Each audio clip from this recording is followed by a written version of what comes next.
19, Kisah Rasul pasal yang ke-19, Kisah Rasul pasal 19, dan kita akan membaca di sana Kisah Rasul pasal yang ke-19. Kita akan membaca di sana ayat yang ke-6, ya. Kisah Rasul pasal 19 ayat 6.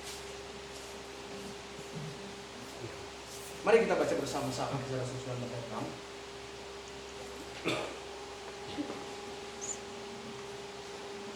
Kita baca dalam hitungan yang ketiga, 2, 3. Dan ketika Paulus menumpahkan tangan di atas mereka, turunlah Roh Kudus ke atas mereka, dan mulailah mereka berkata-kata dalam bahasa roh dan bernubuat.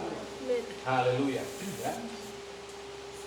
Apa yang kita baca adalah peristiwa di Efesus ketika Paulus datang ke Efesus dan dia mendapati ada murid-murid daripada Yohanes Pembaptis.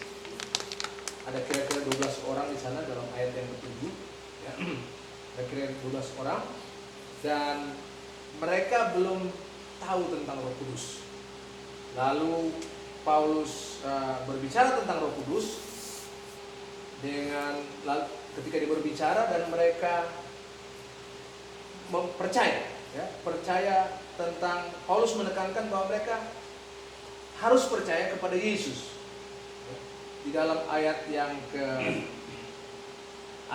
keempat, Paulus menekankan di sana, ya, pembaptisan Yohanes adalah pembaptisan orang yang telah bertobat dan bahwa mereka harus percaya kepada Dia yang datang kemudian daripadanya, yaitu Yesus. Rupanya kepercayaan ini yang membawa mereka menerima baptisan Roh Kudus, ya, baptisan Roh Kudus, dan manifestasinya, perwujudannya adalah ayat 6. Ketika Paulus menumpangkan tangan kepada mereka, maka turunlah Roh Kudus ke atas mereka. Turunlah Roh Kudus ke atas mereka dan mulailah mereka berkata-kata dalam bahasa roh, ya. Mulailah mereka berkata-kata dalam bahasa roh, ya. Berapa jumlah mereka? 12 orang, ya. 12 orang jumlah mereka. Mereka berbahasa roh dan bernubuat. Ada dua hal gitu, ya. Berbahasa roh dan bernubuat. Ini tanda kepenuhan Roh Kudus. Ini tandanya. Berbahasa roh dan bernubuat. Apakah semua yang dipenuhi Roh Kudus berbahasa roh? Mari kita lihat. Ya. Mari kita lihat. Apakah semua yang dipenuhi Roh Kudus berbahasa roh? Mari kita lihat di dalam Matius pasal yang ketiga. Matius pasal yang ketiga,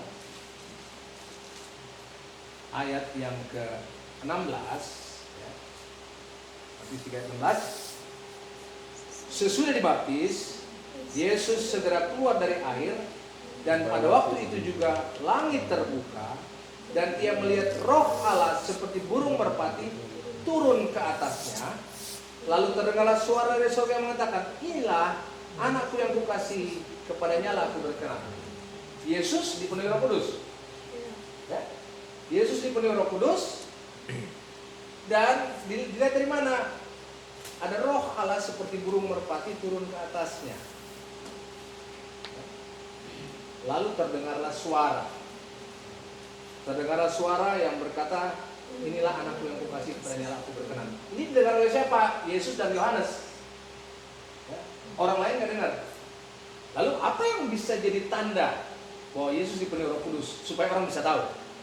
Kalau tadi di Efesus mereka berbahasa roh lalu bernubuat. Apa yang jadi tanda bahwa Yesus dipenuhi Roh Kudus? Mari kita lihat pasal 4 ayat 1. Ya.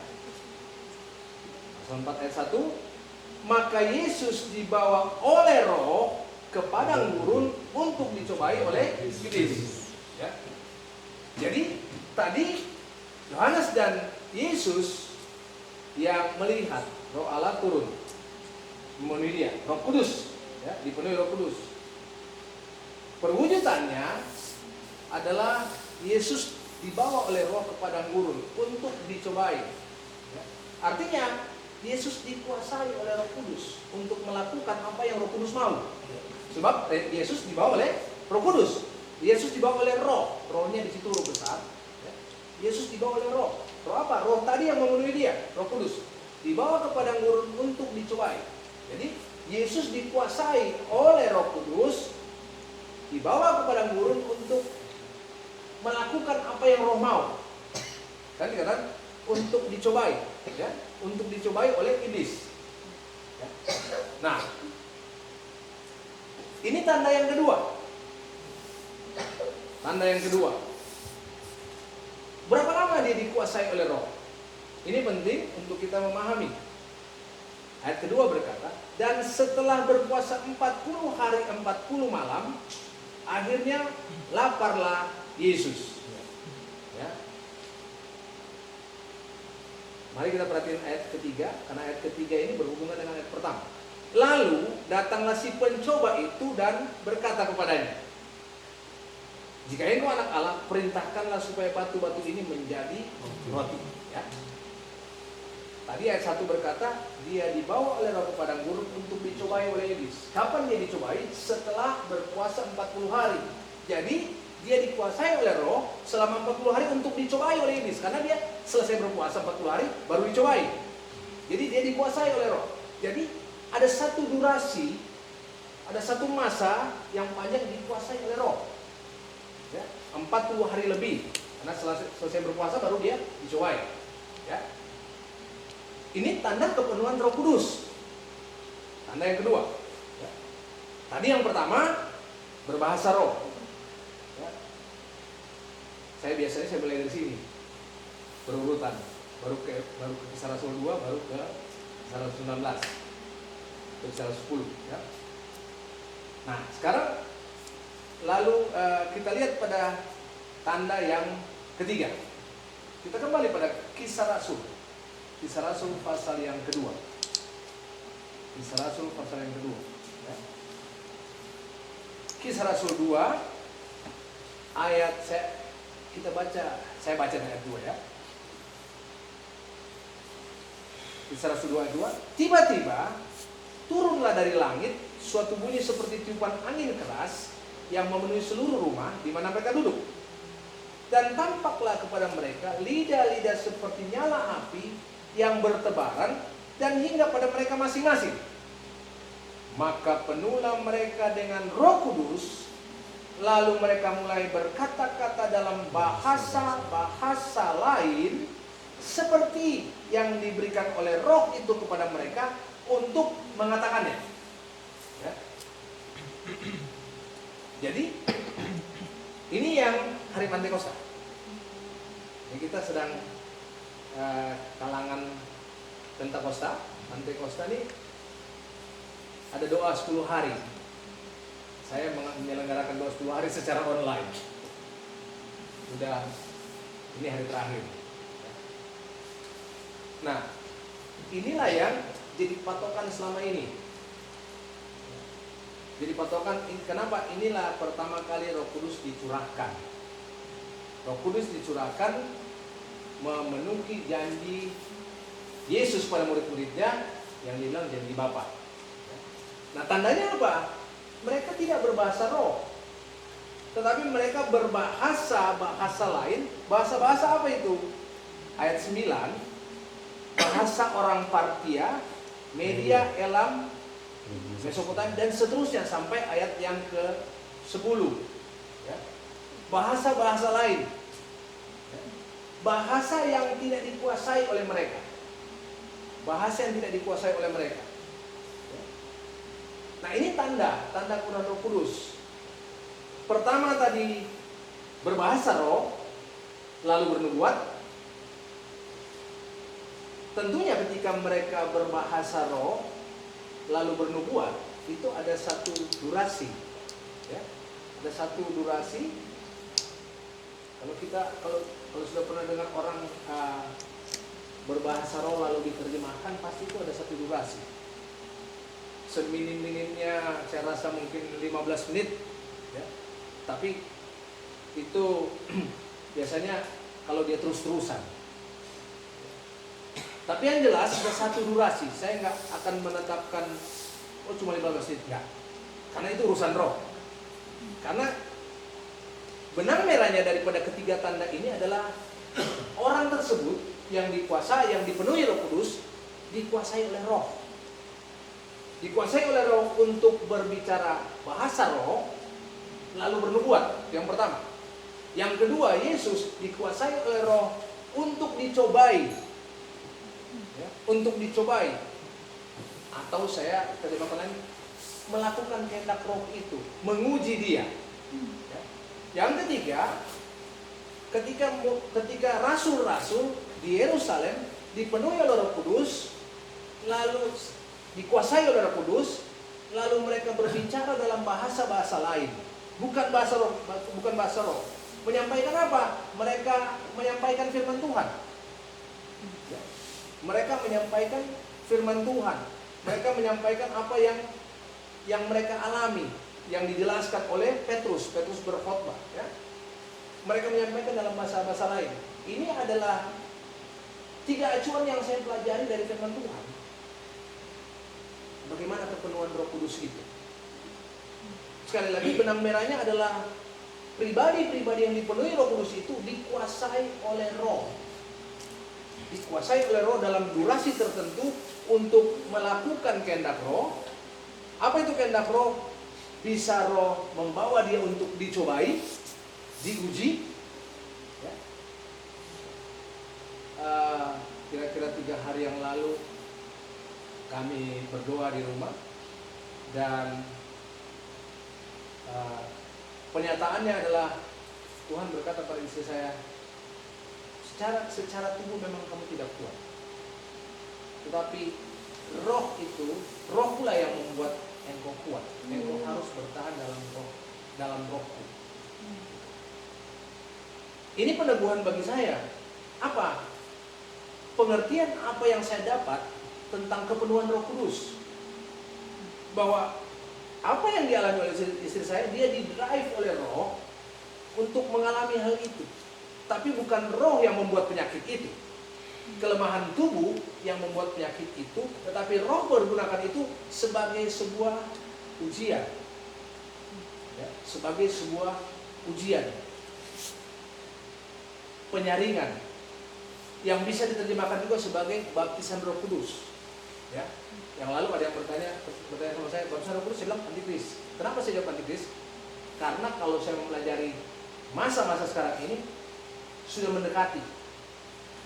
Kalau kita masih nyampe ke sana, itulah masa baptisan api. Tapi kalau dari sejak Yohanes berkata 2000 tahun yang lalu, aku membaptis kamu dengan air, ia akan membaptis kamu dengan Roh Kudus dan dengan api. Orang-orang yang sudah mati nggak sampai antikris. Pernah mereka mengalami ketika Yerusalem jatuh, ketika orang-orang Yahudi di sana, bangsa Yahudi dijajah, itu kota Yerusalem dihancurkan, bait suci dihancurkan oleh Epiphanes. Itu betul-betul sesuatu penganiayaan yang besar. Nah, jadi sekali lagi, orang yang dipenuhi oleh Roh Kudus, dia dikuasai oleh roh dalam durasi tertentu untuk melakukan kehendak roh. Apa dia diuji atau menyampaikan firman Tuhan dengan caranya apa yang dimau oleh roh. Seperti tadi contohnya, roh memberikan kemampuan untuk berbicara dalam bahasa-bahasa lain. Dia nggak tahu, dia nggak menguasai. Saya nggak bisa bahasa Jawa, bahasa Sunda, tiba-tiba saya berbicara bahasa Sunda. Tapi kenapa bisa bicara bahasa Sunda? Karena di situ ada orang-orang Sunda. Ada orang-orang Sunda. Yang artinya ketika dia berbicara, orang-orang itu akan mengerti apa yang dia bicarakan.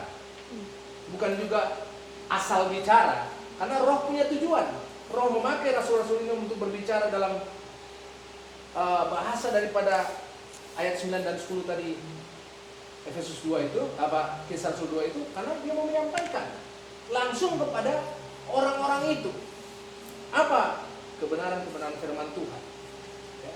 Lalu dalam Kisah Rasul 19 tadi, berbahasa roh, lalu bernubuat. Nubuat itu bisa adalah terjemahan daripada bahasa roh. Mengapa? Coba kita lihat di dalam 1 Petrus pasal yang ke 1 Petrus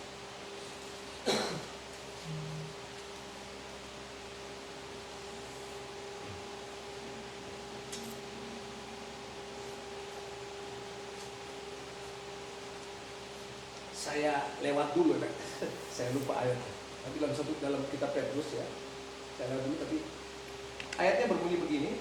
Mungkin ada yang bisa bantu. Keywordnya adalah nubuat. Ya, kata nubuat. Nubuat itu dihasilkan oleh dorongan roh. Manusia berbicara atas nama Allah. Ya. Manusia berbicara atas nama Allah tentang itulah bernubuat ya. Berbicara atas nama Allah. Di dalam 1 atau 2 Petrus. Ya. 2 Petrus 1. 2 Petrus 1 ayat 21. Ya. 2 Petrus 1 ayat 21. 2 Petrus 1 ayat 21. Mulai dari ayat 20. Yang terutama harus kamu ketahui ialah bahwa nubuat-nubuat dalam kitab suci tidak boleh ditafsirkan menurut kehendak sendiri. Sebab tidak pernah nubuat dihasilkan oleh kehendak manusia, tetapi perhatikan kalimat ini, oleh dorongan Roh Kudus orang-orang berbicara atas nama Allah. Orang-orang berbicara atas nama Allah. Itu sebabnya Kisah Rasul 19 tadi, orang-orang itu berbicara bahasa roh lalu bernubuat. Orang yang berbicara dalam bahasa roh, orang yang berbicara dalam bahasa roh, Paulus berkata bahwa oleh roh dia berbicara, bukan oleh kehendak dia, tetapi oleh roh. Mari kita lihat di dalam 1 Korintus 12. 1 Korintus 12. 1 Korintus 12 ayat 1 Korintus.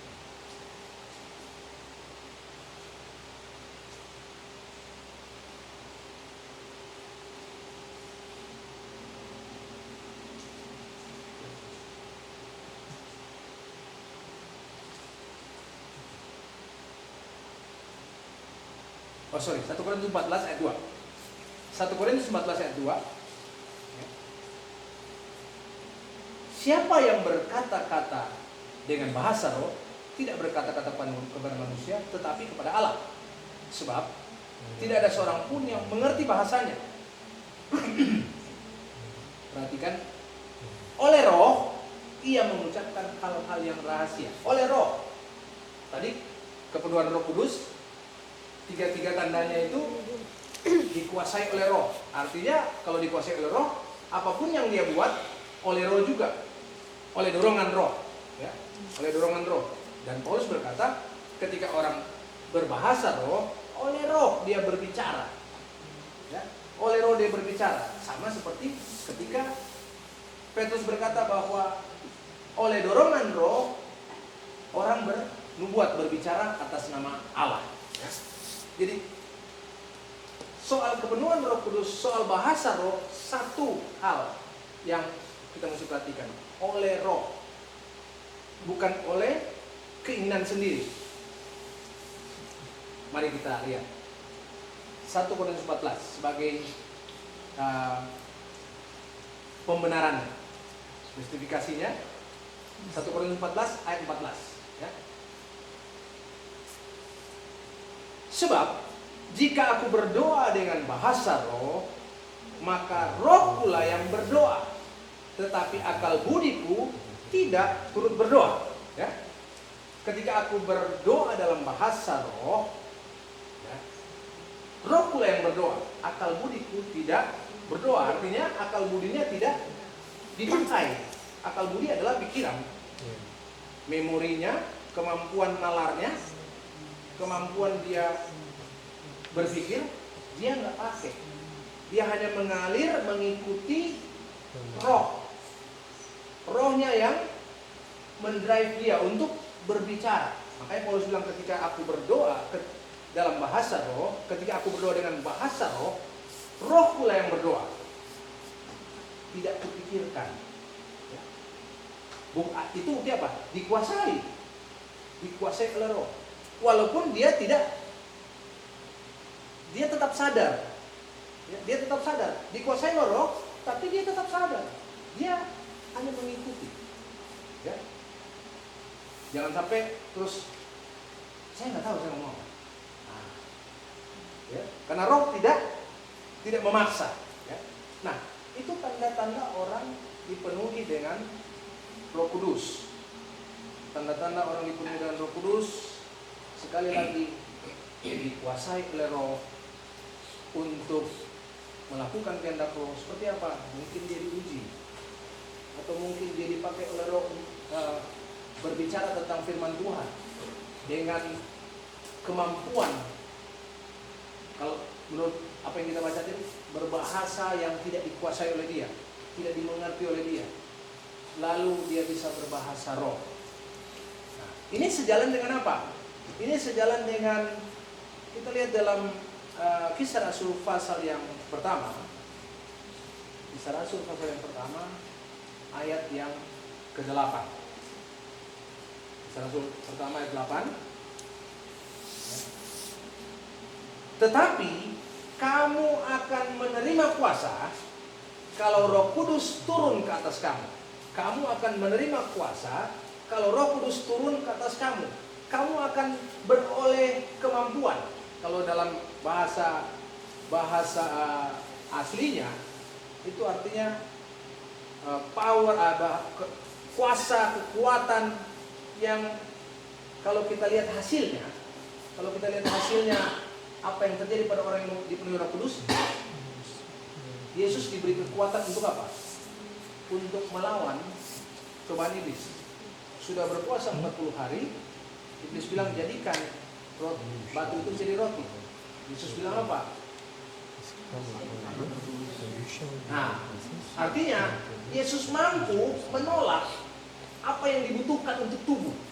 Udah 40 hari harusnya butuh makan, tetapi Yesus malah nggak perlu. Kenapa? Oleh firman bisa hidup. Kemampuan.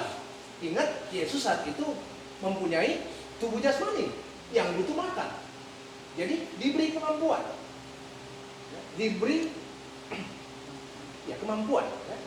Bahasanya dalam ayat 8 tadi, menerima kuasa. Kuasa kemampuan untuk menolak apa yang oleh Yesus dipuji.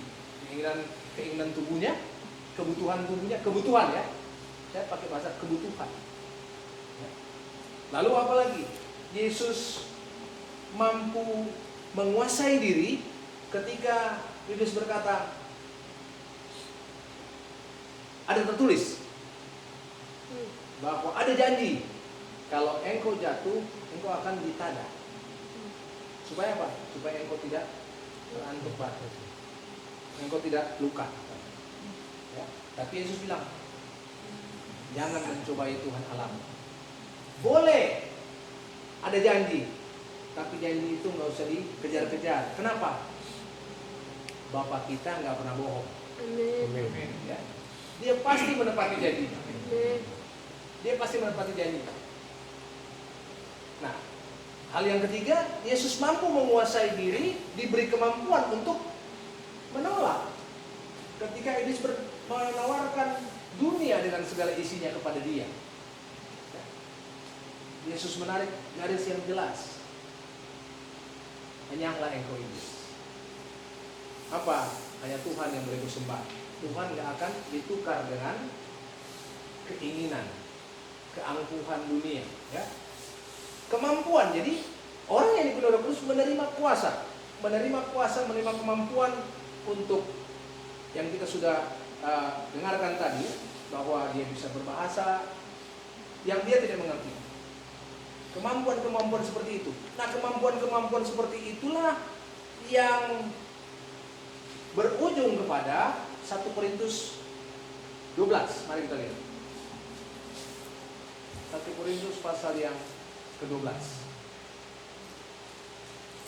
1 Korintus 12. 1 Korintus 12 ini berbicara tentang karunia, ya, khususnya yang dikatakan di dalam ayat yang ke-8 sampai 9, ya. Sampai 10, ya.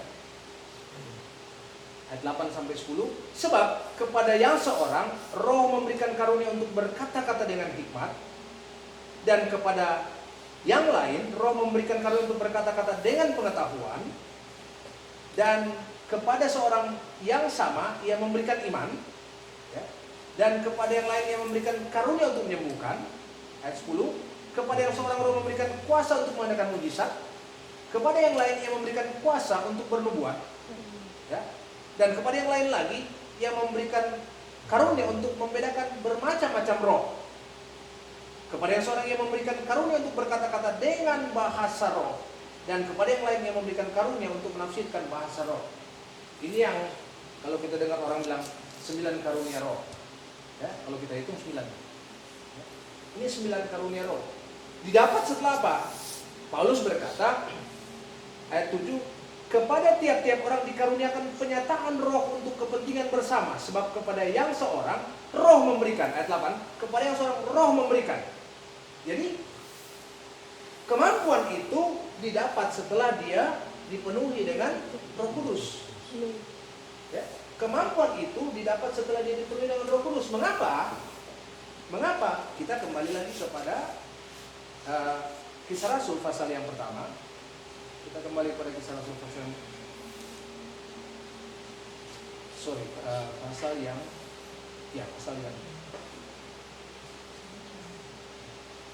Kisah Rasul pasal yang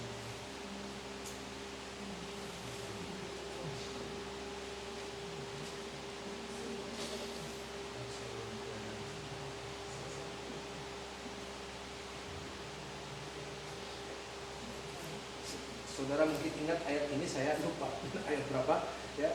Yesus berkata, ayat 8 tadi. Ayat 8. Ya. Kamu akan menerima kuasa kalau Roh Kudus turun ke atas kamu, dan kamu akan menjadi saksiku di Yerusalem dan di seluruh Yudea, Samaria sampai ke ujung dunia. Nah, jadi karunia itu dipenuhi dengan Roh Kudus, memperoleh kemampuan, memperoleh kuasa, diperlengkapi untuk apa? Untuk tujuan daripada Allah, ya, untuk tujuan daripada Allah. Apa tujuan Allah? Ya, menyampaikan, memuridkan amanat agung. Jadikanlah semua bangsa itu muridku. Jadi ketika Allah memilih seseorang, saudara perhatikan, saya pakai kata memilih. Allah memilih seseorang, Dia akan perlengkapi. Dipenuhi Roh Kudus, berbicara Allah memilih. Tadi tanda. Sekarang makna dipenuhi Roh Kudus. Dipenuhi Roh Kudus berbicara Allah memilih. Tadi kita sudah baca tadi, ya. Pertama, Yesus. Ketika dia penuhi Roh Kudus, apa kata-kata itu datang? Inilah anakku yang kukasihi. Berbicara apa? Inilah, menunjuk kepada satu pribadi atau sesuatu, berarti itu berbicara pemilihan, ya. Lalu Kisah Rasul 2. Kisah Rasul 2, ketika dipenuhi Roh Kudus, siapa yang dipenuhi Roh Kudus? Ya. Mari kita lihat. Karena di sini ada pemahaman yang berbeda-beda. Tapi saya ingin kita lihat siapa yang dipenuhi Roh Kudus. Kisah Rasul 2 ayat yang ke-6. Ya. Ketika turun bunyi itu, berkerumunlah orang banyak. Mereka bingung karena mereka masing-masing mendengar rasul-rasul itu berkata-kata dalam bahasa mereka sendiri. Ya. Ini penjelasan daripada ayat 4. Ayat 4 tadi dikatakan, maka penuhlah mereka dengan Roh Kudus, lalu mereka mulai berkata-kata dalam bahasa-bahasa lain. Siapa yang berkata-kata dalam bahasa-bahasa lain? Ayat 6 bilang, ya, mereka mendengar rasul-rasul itu berkata-kata dalam bahasa mereka. Bahasa mereka siapa? Bahasa mereka ayat 9 dan 10 tadi. Jadi Dari situ bisa disimpulkan yang menerima kepenuhan Roh Kudus, yang menerima kuasa adalah rasul-rasul, hanya rasul-rasul. Hanya rasul-rasul. Selama ini ada pemahaman bahwa di loteng lantai 2 Yerusalem itu ada 120 orang. Ya. Ada 120 orang dan semua menganggap bahwa semua dipenuhi Roh Kudus. Tetapi ayat 4 dan ayat 6 kalau kita perhatikan, ayat 4 berkata mereka penuh Roh Kudus berkata dalam bahasa-bahasa lain. Ayat 6 bilang rasul-rasul yang berkata dalam bahasa-bahasa lain. Nah, mari kita uji. Apakah memang benar hanya 12? Di situ ada 120. Mari kita uji dengan Kisah Rasul 1. Kisah Rasul 1 ayat yang keempat. Kisah Rasul 1 ayat 4. Pada suatu hari ketika ia makan bersama-sama dengan mereka, ia melarang mereka meninggalkan Yerusalem dan menyuruh mereka tinggal di situ, tinggal di Yerusalem, menantikan janji Bapa yang demikian katanya telah kamu dengar dari padaku. Siapa yang dilarang oleh Yesus? Murid-muridnya. Murid-muridnya yang dilarang. Kapan dilarangnya? Ketika dikatakan di sana, ketika ia makan bersama-sama mereka. Peristiwa Yesus makan bersama-sama dengan mereka itu kita dapati di dalam Yohanes 13 sampai yang ke 17. Ya. Yohanes 13 sampai 17 itu periode ketika Yesus makan bersama-sama dengan murid-muridnya sebelum dia ditangkap. Ya, sebelum dia ditangkap, dan disitulah dia menyuruh mereka tinggal di Yerusalem untuk menantikan janji Bapa. Apa? Lihat ayat 5. Ya. Sebab Yohanes membaptis dengan air, tetapi tidak lama lagi kamu akan dibaptis dengan Roh Kudus. Ya. Yohanes membaptis dengan air, tidak lama lagi kamu akan dibaptis dengan. Kamu siapa? Rasul-rasul. Ya. Rasul-rasul, murid-muridnya. Karena yang makan bersama dengan dia hanya mereka 12 orang. Lalu terjadilah Yudas mengkhianati dia. Ya. Jadi kalau kita lihat di situ, ditambah lagi, ya, ditambah lagi dengan Kisah Rasul 19 tadi, memang yang dipenuhi Roh Kudus saat ini adalah hanya sedikit. Hanya sedikit. Jadi itulah yang saya katakan, ketika orang dipenuhi Roh Kudus, itu Allah memilih. Allah memilih. Ya. Kenapa Allah memilih? Sebelum kita ke situ, kenapa dikatakan Allah memilih? Mari kita lihat dulu di dalam Matius 22. Matius 22 ayat yang ke-14. Ya, ayat yang ke-14 ya. Mari kita baca sama-sama. Matius 22 ayat 14. 2, 3. Sebab banyak yang dipanggil, tetap sedikit yang dipilih. Banyak yang dipanggil, sedikit yang dipilih. Ya. Kita tahu orang Kristen banyak. Kenapa jadi Kristen? Terpanggil, difirman, dibaptis. Ada yang dibaptis selam, ada yang dibaptis percik, ada yang pakai guyur. Tapi malam hari ini saya nggak bicara tentang hal itu. Ya. Kita udah bicara yang kemarin ya. Yeah. Kalau di Pak Musa kemarin 3 hari, Pak Musa bikin siaran streaming. Saya baru bicara 3 hari tentang kepenuhan Roh Kudus, bahasa roh dan baptisan air. Nah, jadi banyak orang Kristen terpanggil menjadi Kristen, tetapi sedikit yang terpilih sesuai dengan Wahyu pasal yang 19. Wahyu 19 ayat yang, coba kita lihat sekarang. Wahyu pasal yang 17.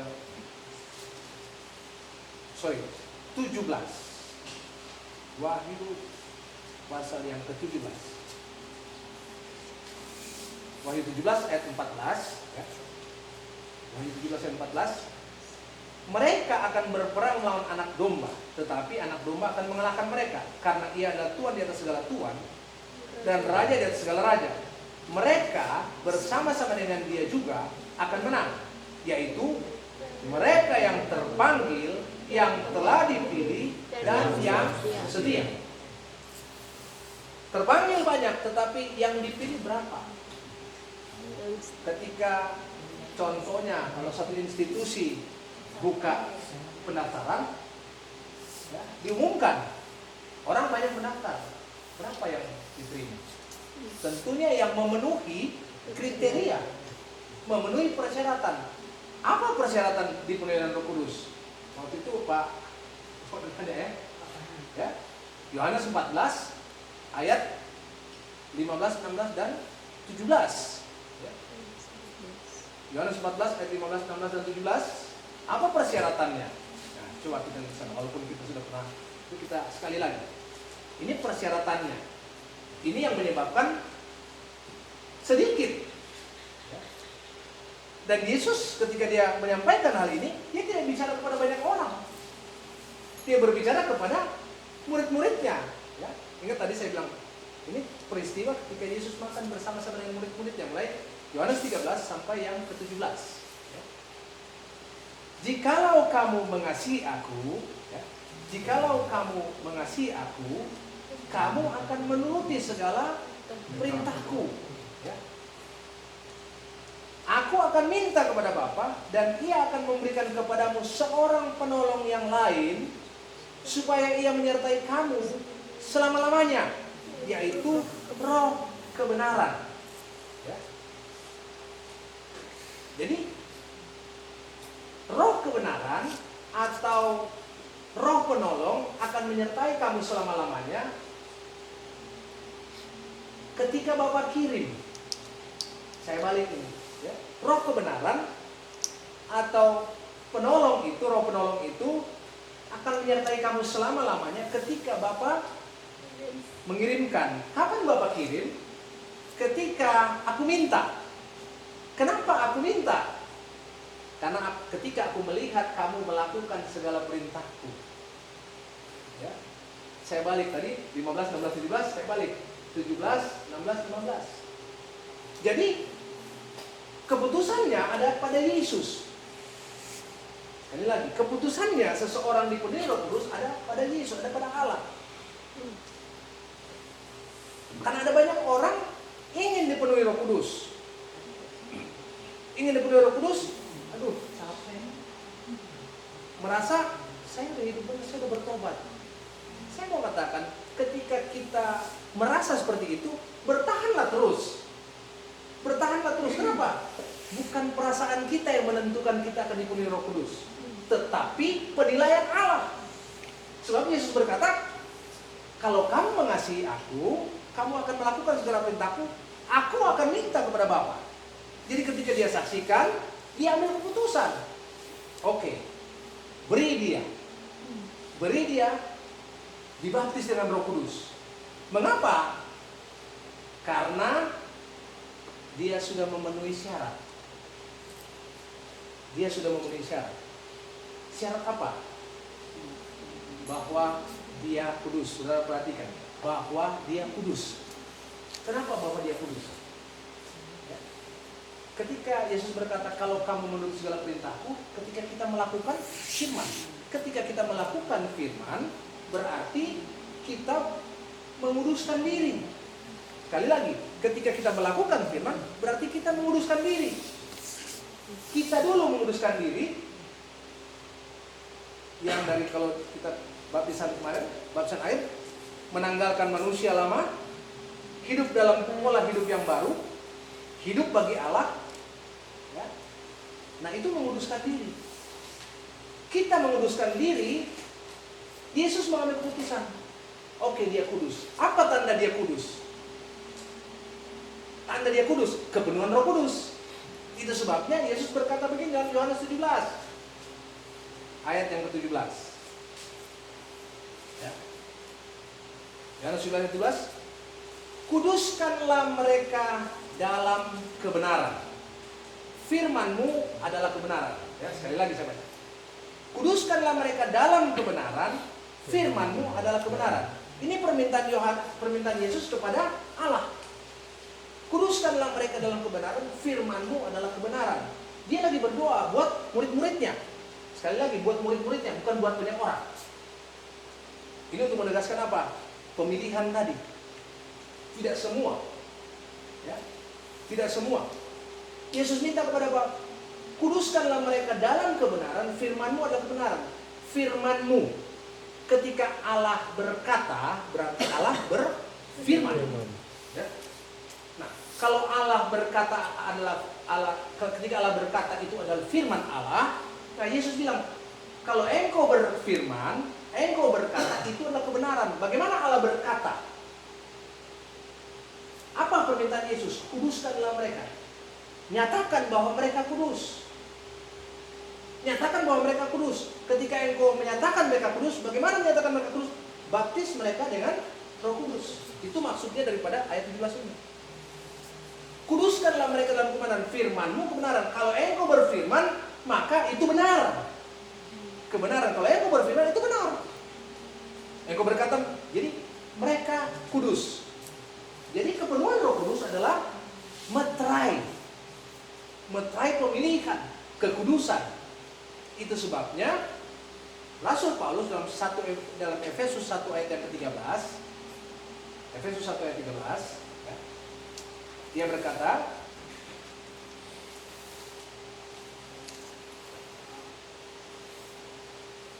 di dalam Dia kamu juga, ya, saya lompat, ya, di dalam Dia kamu juga, saya lompat, ketika kamu percaya, dimeteraikan dengan Roh Kudus.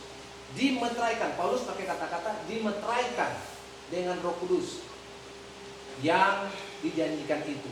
Paulus tetap menekankan pada yang dijanjikan itu. Kenapa? Karena supaya jangan salah mengerti. Karena ada banyak orang merasa saya punya Roh Kudus. Kapan? Nanti kita ke situ, ya. Nanti kita ke situ. Tapi kalau rasa kita perlu break, saya akan kan kita sampai tengah malam ya kemarin. Saya sampai tengah malam nggak apa-apa, asal kuat, ya. Kalau perlu break, ya. Nah, jadi kepenuhan Roh Kudus adalah meterai dari pemilihan Allah kepada satu pribadi. Pribadi yang mana? Pribadi yang menguduskan diri. Mengapa? Karena dia mau dipakai oleh Tuhan. Dia mau dipakai oleh Tuhan. Kalau kita punya kerinduan untuk mempunyai karunia, maka yang pertama kita lakukan adalah apa? Mempersiapkan tempat untuk Roh Kudus. Sebab Roh Kudus itu yang akan memampukan kita untuk melakukan kehendak Allah. Kita menginjil, kita menjadi alat, ya. Kebanyakan sekarang begitu, berbicara, berkhotbah, ya. Tapi sebetulnya Roh Kudus itu ketika Allah pilih, Allah mau supaya pelayanan itu diperlengkapi dengan berbagai-bagai karunia. Tadi kita sudah baca 1 Korintus 12 ayat 8, 9, 10 tentang 9 karunia roh. Ya. Allah mau satu pelayanan itu, satu tubuh Kristus atau satu jemaat itu diperlengkapi dengan berbagai-bagai karunia. Ya. Mengapa? Itu untuk membangun jemaat. Jemaat dulu dibangun dalam kesatuan iman. Itu dalam Efesus 4. Ya. Dalam kesatuan iman, kalau dia kuat, mau kemana dia? Mau kemana saja gol. Kenapa? Karena dia punya kekuatan. Dia punya kekuatan dalam pengetahuan apa? Pengajaran. Ya. Dia punya pengertian, karena ada yang berhikmat menilai sesuatu, ada yang bisa membedakan roh, ada yang bisa bernubuat. Itu melengkapi jemaat. Itu tujuan daripada Allah. Bahkan Tuhan memperlengkapi dengan apa? Coba kita kembali kepada 1 Korintus, ya. 1 Korintus 12 tadi. Ya, 1 Korintus 12 tadi. Ayat yang ke-28, ya. Setelah ayat 1 sampai ayat yang ke sampai ayat yang ke-27, Paulus berbicara tentang karunia dan tentang tubuh Kristus. Ayat 28, dia berkata, dan Allah telah menetapkan beberapa orang dalam jemaat. Dalam tubuh Kristus. Bahasa-bahasa sebelumnya dia belum pakai jemaat, tapi sekarang ayat 28 dia pakai dalam jemaat, dalam tubuh Kristus. Pertama sebagai rasul, kedua sebagai nabi, ketiga sebagai pengajar. Ya. Rasul, nabi, dan pengajar. Ini yang suka dibilang dengan 5 jawatan. Ya.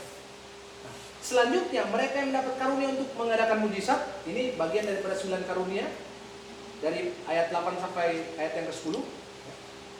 Mengadakan mujizat, menyembuhkan, melayani, memimpin, untuk berkata-kata dalam bahasa roh. Ya. Allah memperlengkapi satu jemaat dengan ada yang rasul, ada yang sebagai nabi, ada yang sebagai pengajar. Nah, Tuhan taruh dalam jemaat seperti itu. Pertanyaannya gini, kan kita tahu ada 5 jawatan. Ada rasul, nabi, guru, gembala, penginjil. Terus kalau Paulus bilang dalam jemaat Allah telah menetapkan rasul, nabi, dan pengajar atau guru. Terus mana gembalanya? Ya. Nah, kita mesti mengerti, dalam jemaat sudah pasti ada gembala. Cuma gembala itu, jadi begini, dalam jemaat itu pasti ada gembala. Nah, di dalam jemaat itu, ini perkataannya di dalam jemaat, beberapa orang dalam jemaat. Jadi yang digembalakan, itulah yang Tuhan pakai. Ini rasul, nabi, guru. Terus kemana penginjil? Penginjil itu nggak di dalam jemaat kerjaannya. Ya, penginjil itu nggak di dalam jemaat. Ini ada salah saya bilang malah praktek bahasa saya. Kenapa? Kalau dia udah berkhotbah di gereja-gereja, keliling-keliling, dia bilang dia penginjil. Di gereja itu nggak perlu diinjilin. Kenapa? Semua udah tahu Injil. Dia mesti keluar memberitakan Injil. Kalau di gereja pengajar, guru, ya, membukakan pemahaman. Ada rasul, pemegang kebenaran, ya. Ada nabi yang menyatakan maksud-maksud Allah. Ya. Itu sebabnya selain, jadi sudah 4 jawatan.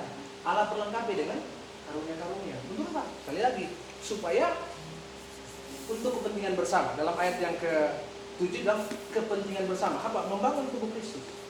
Ya. Jadi kita tadi sudah tahu tanda orang kepenuhan Roh Kudus. Ya. Lalu apa maksudnya? Allah memilih. Kalau memilih memang nggak banyak. Lalu syaratnya kenapa jadi nggak banyak? Karena banyak yang tidak memenuhi syarat. Banyak yang tidak memenuhi syarat. Kenapa nggak memenuhi syarat? Karena nggak mau. Ya, bukan Allah nggak mau. Sekali lagi, bukan Allah nggak mau pilih, tetapi banyak yang tidak mau dipilih. Mengapa tidak mau dipilih? Karena tidak mau menguduskan diri. Bagaimana Roh Kudus masuk tinggal di dalam dia, lalu dia tidak menguduskan diri? Akibat daripada susahnya dalam tanda petik. Kenapa susah? Ya karena nggak menguduskan diri. Menguduskan diri bukan hal yang mudah, tapi sebenarnya bukan hal yang susah juga. Kenapa? Ketika mau, diberi kemampuan oleh Allah. Untuk apa? Kalau dia berjalan dalam kebenaran, Tuhan tuntun. Tuhan tuntun karena Tuhan tahu ini orang mau. Tuhan tahu daging ini kan terus menarik kita untuk berbuat dosa. Tapi Tuhan mengerti, Allah paling mengerti. Ya, saya mau kasih tahu satu tanda, mungkin sudah benar atau ya, Allah mengerti. Bagaimana Allah tuh mengerti? Dia berikan Roh Kudus bahkan pada orang yang dia tahu bikin dosa, tapi dia salah mengerti. Oh, kita boleh bikin dosa. Siapa yang bikin dosa? Petrus. Ya. Petrus menyangkal loh, menyangkal. Tapi apa yang terjadi? Dipenuhi Roh Kudus kan? Petrus dipenuhi Roh Kudus, bahkan dia berkhotbah. Dia berkhotbah, dialah rasul yang dipilih oleh Tuhan. Artinya apa? Tuhan tahu kelemahan kita. Tapi kalau Tuhan lihat memang kita usaha, ada usaha dari kita, Tuhan juga punya pertimbangan. Tuhan tahu bagaimana perasaan Petrus ketika mereka menangkap Yesus. Itu sebabnya Yesus berkata, yang kalian cari kan aku. Biarin mereka pergi. Ini, tangkap aku. Begitu, muridnya langsung kabur semua. Langsung kabur semua. Tapi yang kabur semua itu yang dipenuhi Roh Kudus. Petrus plus, bukan cuma kabur, menyangkal lagi. Tapi Allah kita, Yesus, tidak mau menepati janji. Apa yang Dia sudah katakan pada mereka? Jangan keluar dari Yerusalem. Ya, Efesus Kisah Rasul 1 ayat 4 dan 5 tadi. Jangan keluar dari Yerusalem, tunggu janji Bapa. Terjadi.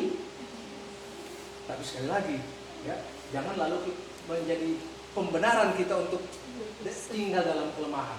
Kalau kita mau dipakai, kalau kita mau mempunyai karunia, langkah pertama adalah berikan tempat bagi karunia itu. Apa itu? Kekudusan. Karena kekudusan itu karena Roh Kudus yang turun. Dan tadi katakan, kalau Roh Kudus turun ke atas kamu, kamu akan menerima kuasa. Allah nggak mau melepaskan seseorang tanpa kemampuan. Ya, kita ingat, saya pernah singgung ketika saya waktu hari Minggu, bagaimana ketika Yesus mau mengutus murid-muridnya, Dia apa? Dia mengembusi mereka dengan Roh Kudus. Tapi bukan baptisan Roh Kudus saat itu. Sebab kalau saat itu baptisan Roh Kudus, Dia nggak suruh tunggu mereka di Yerusalem sampai hari Pentakosta. Kalau itu sudah dipenuhi dengan Roh Kudus, kalau itu baptisan Roh Kudus, Dia cuma berikan kuasa, kemampuan karena mereka mau diutus. Itu contoh bagi kita bahwa ketika Allah memakai kita, Dia akan melengkapi. Ya, Dia akan melengkapi kita. Nah, sampai di situ, saya ingin kita memperhatikan hal ini. Karena pemahaman daripada 1 Korintus 6 ayat 19, ya, bahwa kita adalah bait Roh Kudus, ya. 1 Korintus 6 ayat 19, atau tidak tahukah kamu bahwa tubuhmu adalah bait Roh Kudus yang diam di dalam kamu, Roh Kudus yang kamu peroleh dari Allah, dan bahwa kamu bukan milik kamu sendiri, sebab kamu telah dibeli dan harganya telah lunas dibayar. Perhatikan ya kalimat ini. Ya. Tubuhmu adalah bait Roh Kudus yang diam dalam kamu. Yang mana yang diam dalam kamu? Yang tadi yang Yesus katakan kepada murid-muridnya. Yohanes 14 ayat 16 dan 17. Penolong yang lain yang akan menyertai kamu selama-lamanya, yang diam dalam kamu. Bahasanya Yesus di situ menyertai kamu selama-lamanya. Bahasanya Paulus pada jemaat Korintus, yang diam dalam kamu, Roh Kudus yang diam dalam kamu, yang kamu peroleh dari Allah. Ya, yang kamu peroleh dari Allah.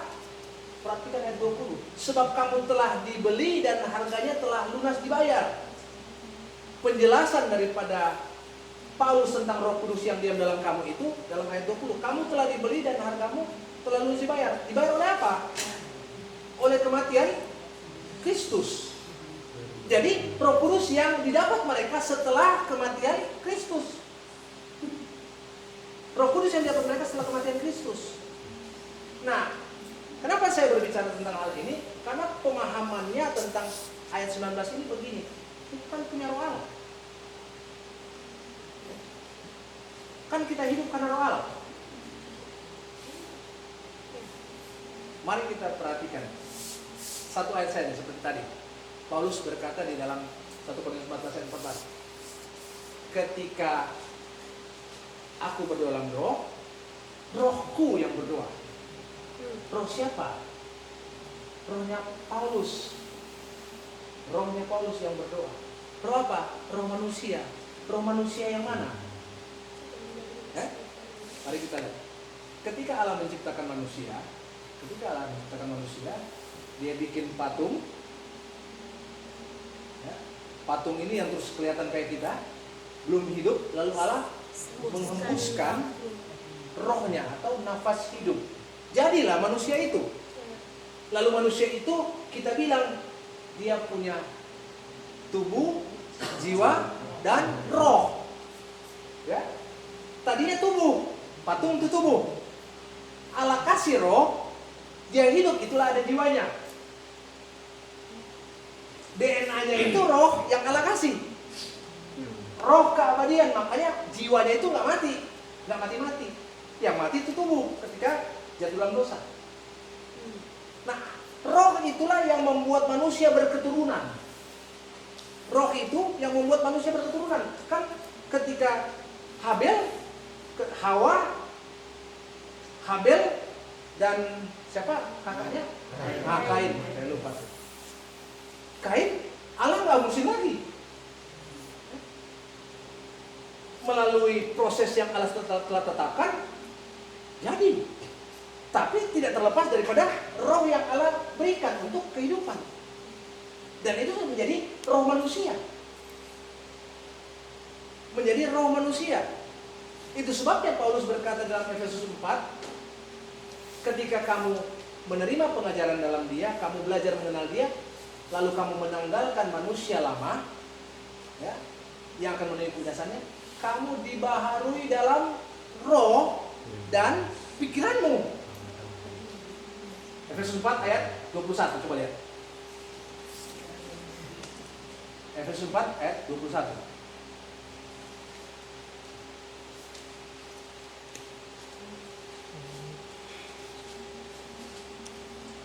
Ayat 23, sorry. Ya. Supaya kamu dibaharui dalam roh dan pikiranmu. Setelah engkau menanggalkan, kalau dari ayat 20, belajar mengenal Kristus. Bagaimana belajar mengenal Kristus? Dengar firman. Ayat 21 menerangkan mendengar tentang dia, artinya dengar firman, menerima pengajaran itu, ya. Nah, lalu kalau sudah menerima pengajaran itu, ayat 20 katakan, mulailah lakukan pengajaran itu. Bagaimana? Menanggalkan manusia lama. Nah, kalau sudah menanggalkan manusia lama, tujuannya apa? Supaya kamu dibaharui dalam roh dan pikiran. Bagaimana wujud daripada pembaharuan roh dan pikiran itu? Ayat 24. Mengenakan manusia baru yang telah diciptakan menurut kehendak Allah di dalam kebenaran dan kekudusan yang sesungguhnya. Apa itu? Manusia baru yang diciptakan oleh Allah menurut kebenaran dan kekudusan yang sesungguhnya. Itulah kepenuhan Roh Kudus. Itulah kepenuhan Roh Kudus. Itu diciptakan Allah dalam kebenaran dan kekudusan yang sesungguhnya. Ya. Nah, jadi saya berharap saudara bisa memahami itu. Ada roh Allah, roh kudus dari Allah, ada roh manusia. Memang roh manusia ini dari Allah. Pada awal Adam. Tetapi bukan itu yang dimaksud dengan Paulus di dalam 1 Korintus 6 ayat 19 tadi. Bukan roh itu roh manusia. Roh Allah yang diberikan kepada manusia menjadi roh manusia yang membuat kita berketurunan. Ya.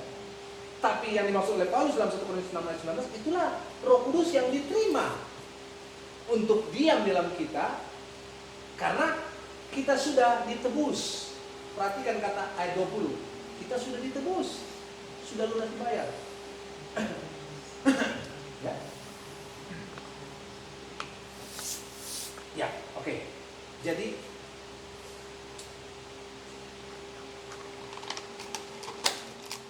ya, tadi saya sudah berbicara tentang tanda. Nah, tanda dipenuhi dalam Roh Kudus, syarat dipenuhi dalam Roh Kudus, maksud dipenuhi dalam Roh Kudus. Lalu penjelasan tentang roh. Nah, tadi saya sudah menyinggung tentang bahasa roh. Ya. Tentang bahasa roh. Apa yang saya singgung tadi? ketika seseorang berbicara dalam bahasa roh, bukan dia rencanakan, bukan dia pikirkan. Karena 1 Korintus 14 tadi dikatakan oleh roh dia berbicara. Ini harus diperhatikan. Mengapa harus diperhatikan? Mari kita lihat.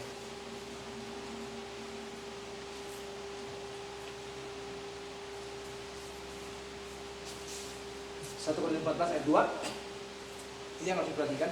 Siapa yang berkata-kata dengan bahasa roh tidak berkata-kata kepada manusia, tetapi kepada Allah. Ya. Ini mesti diingat. Karena dia berbicara kepada Allah, lalu tidak dia mengerti. Kalimat berikut, sebab tidak ada seorang pun yang mengerti. Kalau dia nggak ngerti, berarti bagaimana dia bisa berbicara bahasa roh? Dia baru bisa berbicara bahasa roh karena digerakkan oleh roh. Oleh roh ia mengucapkan. Oleh roh ia mengucapkan. Nah, ini spesifik dia katakan. Oleh roh ia mengucapkan. Atau oleh roh dia berbicara. Oleh roh dia berbicara. Berbicara kepada siapa? Berbicara kepada Allah. Ya.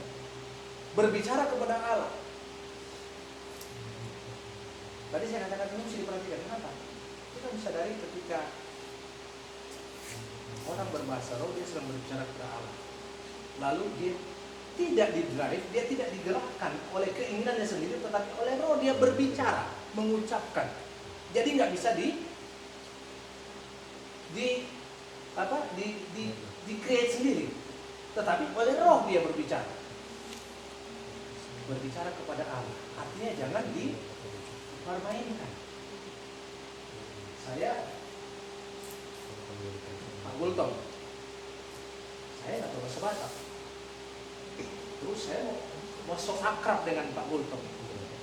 Saya ngoceh aja apa yang saya semau saya, seolah-olah berbicara sama Pak Gultom dalam bahasa Batak. Apa pasannya? Ini orang apa? Ngomong apa? Ya. Kalau manusia bisa seperti itu, bagaimana Allah? Bagaimana Allah? Kenapa saya katakan demikian? Saya pernah mendengar sebuah pengajaran. Saya katakan pengajaran karena dia sedang berkhotbah. Dia bilang begini. Oh, terima kasih. Dia mengandaikan begini. Bahasa roh itu begini. Penting. Supaya apa? Supaya apa yang kita minta kepada Allah, Allah berikan. Dia bilang begitu. Dia lalu mengandaikan, kalau saya ini, dia bilang, dia pergi ke, waktu itu dia contohkan dia pergi ke Bandung. Lalu dia bicara bahasa Sunda dengan pedagang. Nawar-nawar pakai bahasa Sunda, pasti lebih enak daripada orang di Bandung tahu ini orang luar. Kenapa nggak bisa bahasa Sunda? Tapi kalau pakai bahasa Sunda, pasti bisa ada pengertian bisa dikurangi. Seperti itulah kepada Allah. Ini saya anggap sesuatu yang tidak pas. Kenapa? Tidak ada seorang pun manusia yang tahu artinya.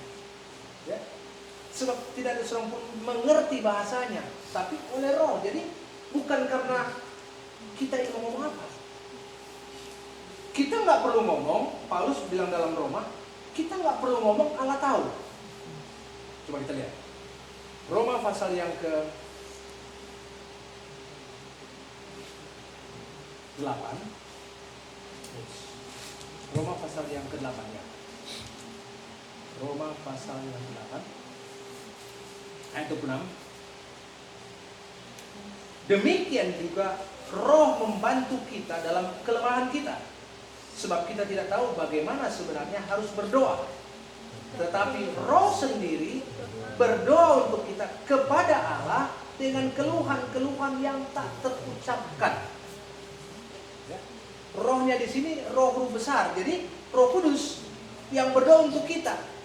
Keluhan-keluhan yang tak terucapkan berarti dia nggak bisa ngomong. Kalau tidak terucapkan berarti nggak keluar, nggak bisa mau diterjemahkan lagi. Bagaimana perasaan hati ini? Jadi yang begitu saja Allah tahu, nggak usah diomongin, Allah tahu. Kenapa harus mengucapkan sesuatu yang nggak jelas kalau saya bilang? Ya, kita nggak ngomong pun Allah tahu.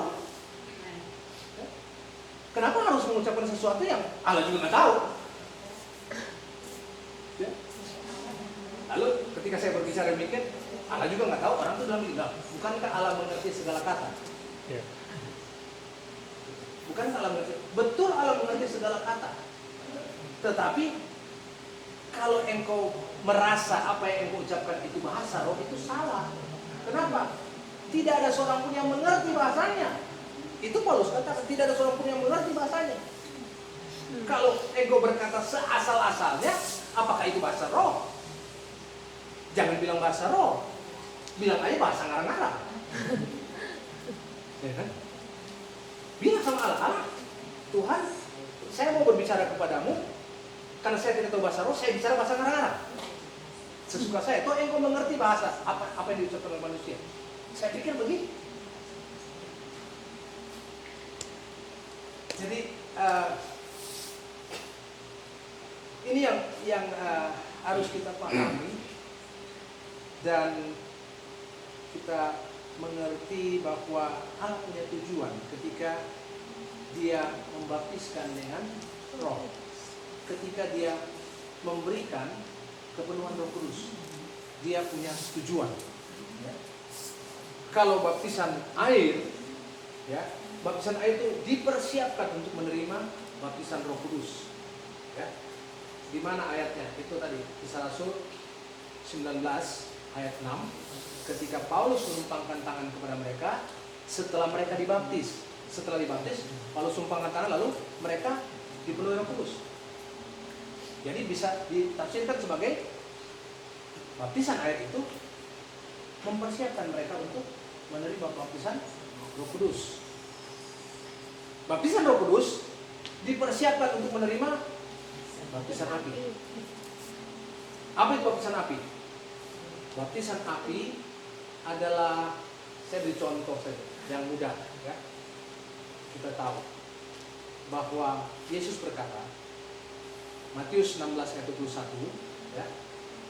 Matius 16 ayat 21, Yesus berkata, aku harus ke Yerusalem. Ya, Matius 16 ayat 21. Matius 16 ayat yang 21.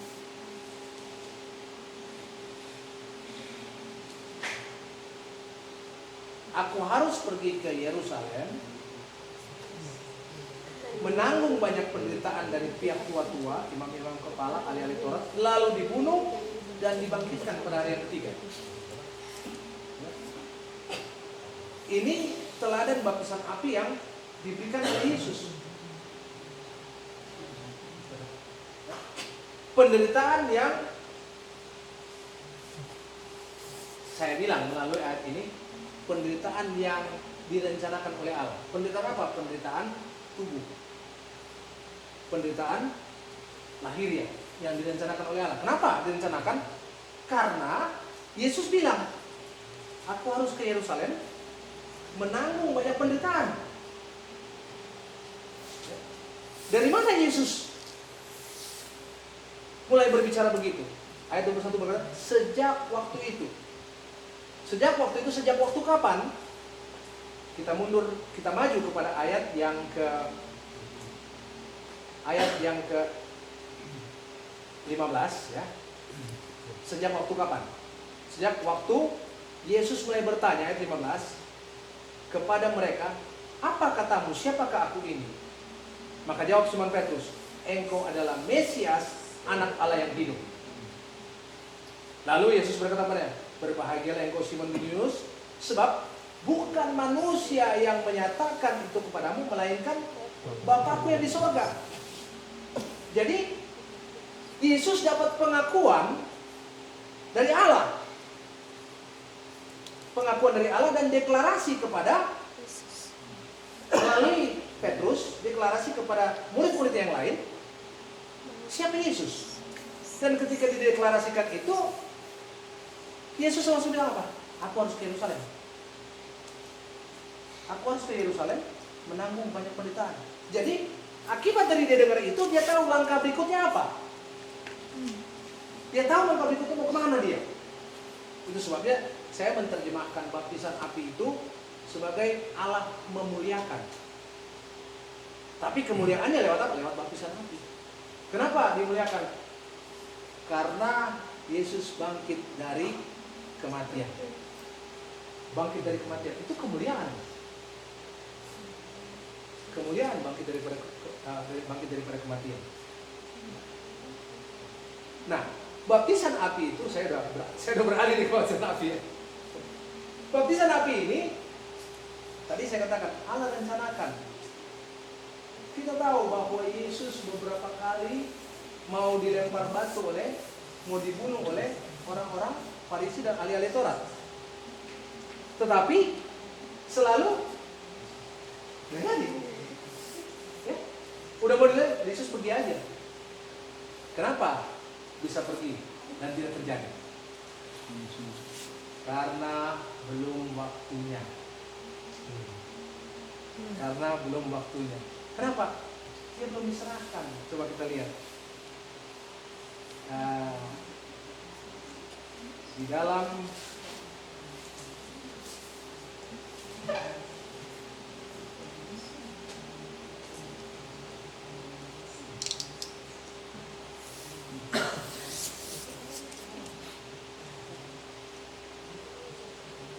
Yohanes,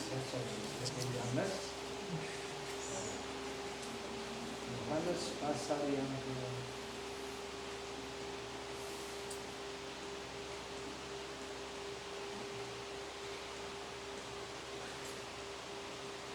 ketika Yesus berbicara kepada Pilatus,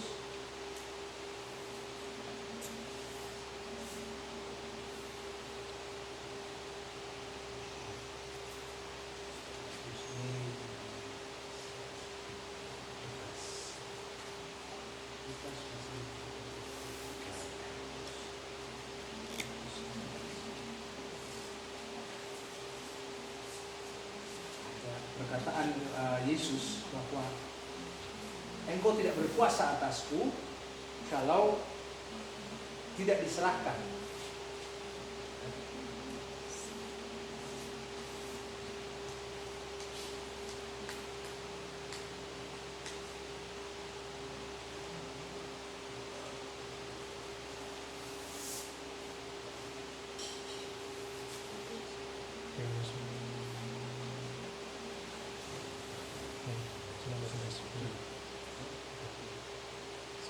Yohanes 19, Pak.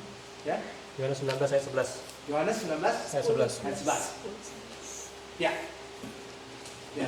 Yohanes 19 ayat 11.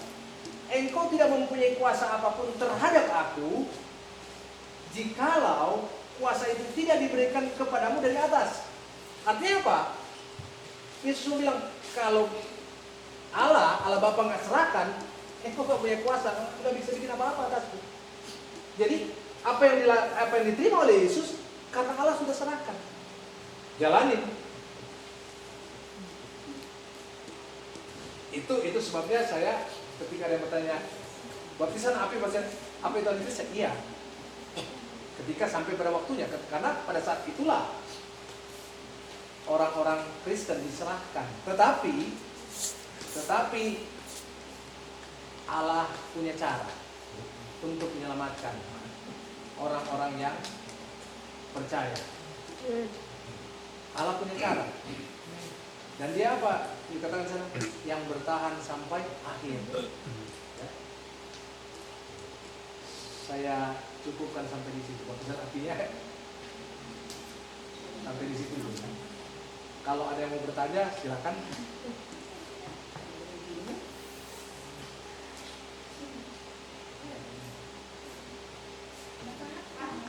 Ya? Ya. Ini Pak, di Kisah Rasul 1 kan Tuhan diterima, rasul-rasul akan menerima Roh Kudus. Di mana? Rasul 1 ya Tuhan. Ya. Tuhan berfirman bahwa rasul akan menerima Roh Kudus. Ya. Ketika kamu Kisah Rasul 1 ya, Pak? Seterangkat kan dijadikan rasul akan menerima Roh Kudus. Saya mau nanya Pak, berarti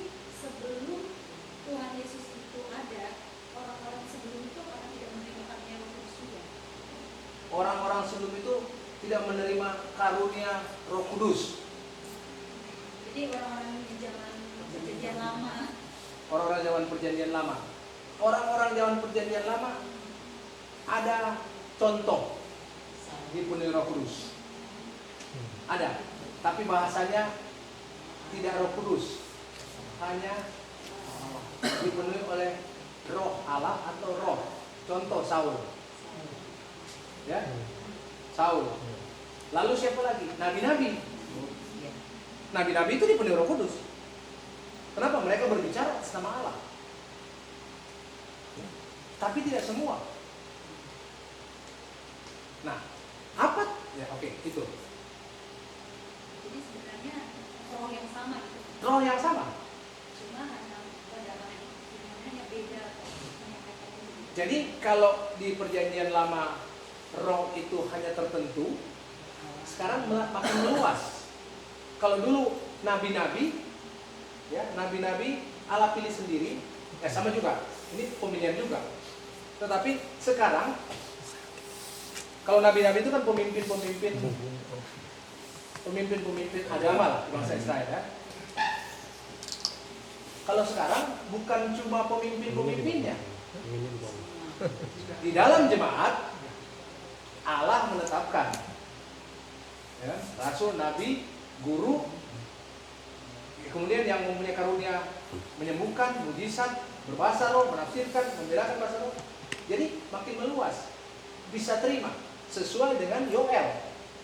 Pada akhir zaman aku akan mencurahkan rohku ke atas semua orang.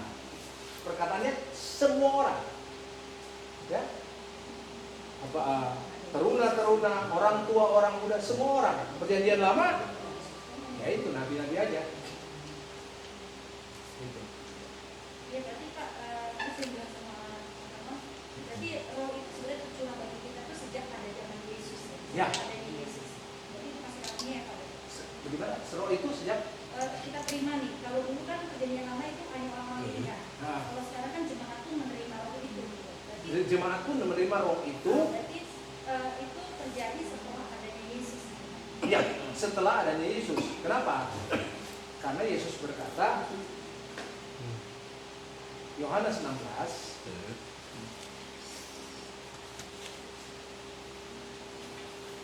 Yohanes 16 ayat 7.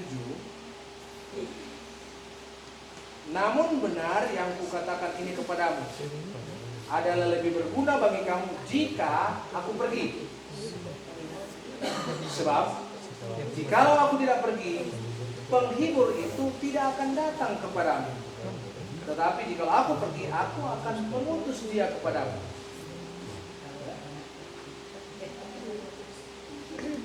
Jadi memang setelah Yesus, buktinya apa? Roh Kudus, kepenuhan Roh Kudus itu terjadi setelah Yesus naik ke surga. Ya. Nah, karunia-karunia itu ada setelah dipenuhi dengan Roh Kudus.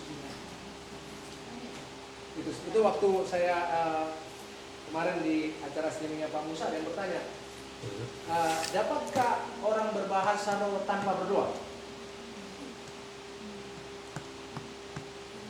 Saya jawab, bisa. Tanpa berdoa orang bisa berbahasa roh. Tetapi catatan yang penting adalah orang itu memang punya karunia berbahasa roh. Jadi nggak tiba-tiba tanpa dasar lalu jadi. Kenapa? Karena roh yang menggerakkan. Kalau tanpa dasar jadi berarti dia menggerakkan sendiri. Karena roh yang menggerakkan. Tadi 1 Korintus 14, oleh roh dia mengucapkan. Ya, jadi roh yang menggerakkan. Tapi dia sudah punya karunia. Jadi ada perbedaan antara karunia bahasa roh dengan dipenuhi dengan Roh Kudus. Ya, dipenuhi dengan Roh Kudus terjadi satu kali. Yaitu yang saya bilang tadi, dikuasai dalam durasi tertentu. Jadi memang yang saya lihat orang-orang yang dipenuhi dengan Roh Kudus selalu berbahasa roh itu bisa seharian. Beberapa jam mereka ngoceh terus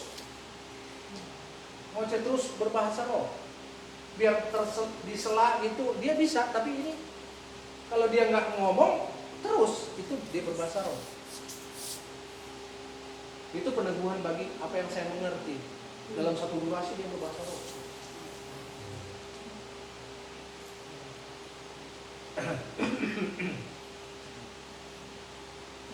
Jadi bisa berbahasa roh, tapi memang dia punya karunia bahasa roh.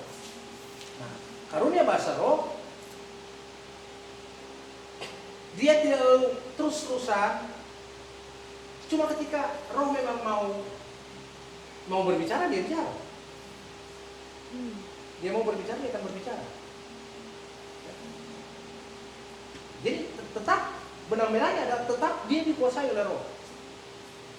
Walaupun tidak seperti ketika kepenuhan, dia dipenuhi, dia dikuasai oleh roh untuk beberapa waktu aja, dia sekedar berbicara, mengucapkan bahasa roh, lalu stop. Seperti itu.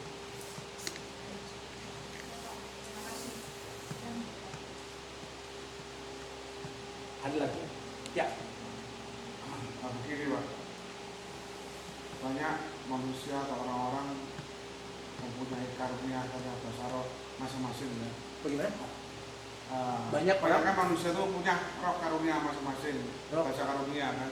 Ada nubuat, ada berbahasa roh, ada hikmat segala macam. Bisakah hilang karunia itu pada manusia itu? Bisa. Bisa. Kenapa? Kenapa bisa hilang?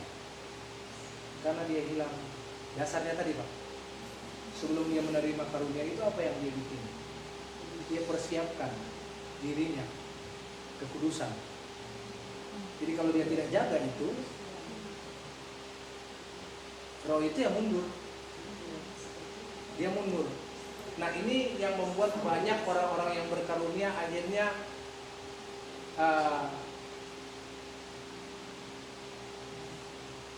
saya bilang banyak orang-orang yang berkarunia yang gagal. Gagal dalam apa? Dalam pelayanannya. Bahkan banyak yang menyesatkan. Kenapa? Dari bahasanya. Bahasa, oh dia tajam tuh. Ya. Si A, si B punya karunia tajam banget. Tajam, punya karunia penglihatan. Gitu ya. Oh dia menerjemahkan, membedakan, oh tajam banget. Ketika mulai itu dia mulai dia naik lah. Grafiknya nih, wah meningkat gitu kan. Dipuji dia apa? Ini satu ujian. Ya. Satu ujian bagi dia. Nah kalau dia gagal, pada titik tertentu dia akan kehilangan. Dia akan kehilangan. Ketika dia kehilangan ini, dia akan ciptakan sendiri. Kenapa? Dia sendiri udah rasa, kok hilang ya. Kalau dia cepat sadar, dia perbaiki. Dia perbaiki. Balik lagi. Karena kan tempatnya. Yang dibutuhkan tempatnya. Saya selalu berdoa untuk bersyafaat. Ketika saya bersyafaat tentang pribadi-pribadi, permintaan saya begini: lengkapi mereka dengan